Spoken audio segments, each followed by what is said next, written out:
Simple Plan has been going strong more than 2 decades. Through it all, how would you describe this amazing ride the band has been on? When I look back at that, I would say I feel a lot of gratitude. Very, very lucky to be here. I feel like it's gone by really fast. When I look back at the time, I look back at 2 decades of a band, and I look back at like Chuck and me starting bands when we were 14 years old, and that's almost 30 years ago now. I feel like it's gone by really fast, and I think with some hindsight and with some experience, I can look at it and appreciate the success that we've had, and really look at it in awe in some ways, because especially the beginning of the band, when our first albums came out, we didn't have social media.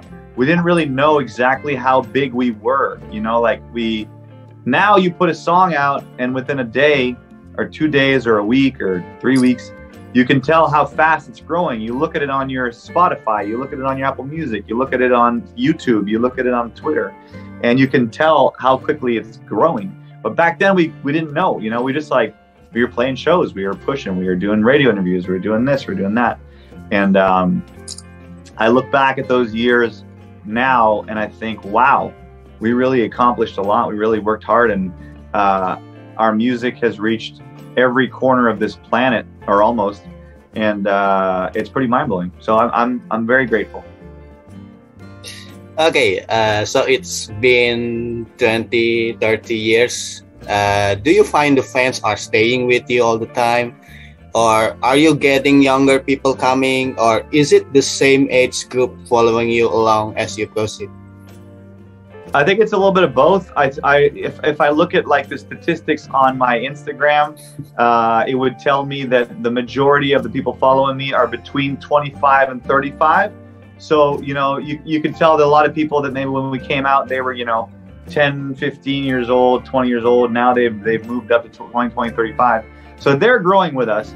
But however, there are some new people, there's some people that I'm sure we've lost. I'm sure there's some fans that, maybe like the second album and then they were like, I don't know, I'm done with that. But we also have some new fans, and strangely enough, we have some fans that are now the next generation of people who grew up with their parents listening to Simple Plan.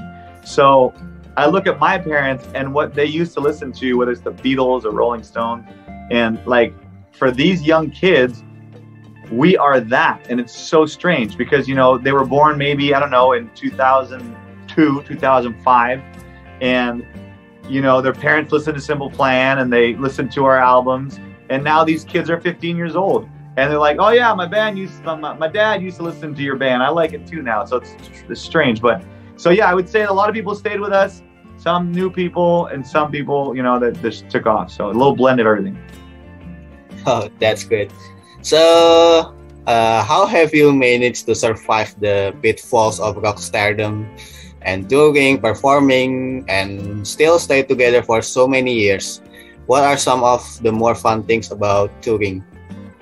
I think that one of the good things about our success is that I find, and people may disagree, we never blew up like huge. Like we were big and we sold a lot of records, but we were never as big as you could possibly get. I feel like I look at bands like Linkin Park or Green Day or Blink-182 or Foo Fighters or The Killers or Coldplay. These were as big as you could possibly get. You're selling out arenas around the world. And so our band, we were just like always a little bit under that. And we did well, but we always wanted more. We always felt like there was more to achieve. We never felt like I am the king of the mountain. And I think that when you feel like you're the king of the mountain, that sometimes can be challenging because then you start to have an ego. Then you don't know where else there is to go. But having that goal as a band to always want a little bit more, I think was a healthy carrot that was always dangling, and it kept us focused, and it kept our eye on the prize. And that helped with our relationship because inside the band, we always felt like, oh man, if we could just get a little bigger, if we could just get a little bigger, if we could just get a little bigger. So we focused on doing that, for decades. And it allowed us to have a common bond and a common goal it deterred us from arguing and getting in fights because we didn't feel we were big enough yet. We're still chasing it, you know. Okay, let's talk about your new album, your upcoming album. So, you guys saying your new album is the back to the pop punk roots album, and lots of fans saying this is a welcome addition to the pop punk genre. So, what was the writing and recording process behind the new album? I think there was less self-doubt. There was more confidence. There was less questioning. If we had an idea and it sounded cool and it sounded like Simple Plan, then it was good to go. We didn't want to, microscopically try to overproduce things and make them sound too polished. We wanted to have a good time and make some good songs. And I think that's what people are sort of describing as a return to roots, and with some experience, I think we've all learned to embrace what Simple Plan sounds like. Of course, we want to give it a 2020, 2022 spin, but we wanted to sound like Simple Plan, and that made it a bit easier to get together and make this record. And it was more fun, too. Okay, now let's talk about the artworks. So what does the costume you guys wearing means?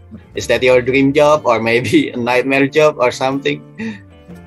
No, it's the concept behind the album cover is what would we have done if Simple Plan was not successful, And it's kind of like I think it's looking back and being appreciative of what we have, and therefore looking at like what would we have done if it wasn't popular? Like what if we didn't make a healthy career, a successful career?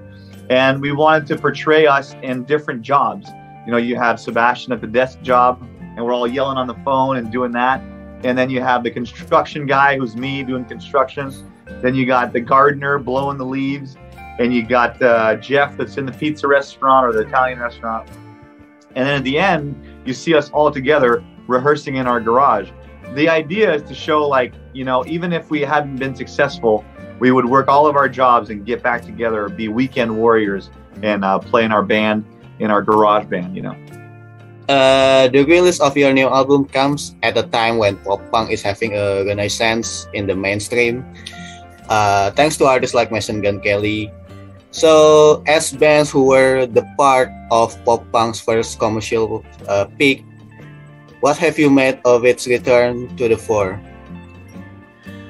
I think it's really cool. I think that's what's exciting to me is I think, I look at, like you're just saying, Machine Gun Kelly or Olivia Rodrigo or even Willow, and everything is produced by Travis Barker.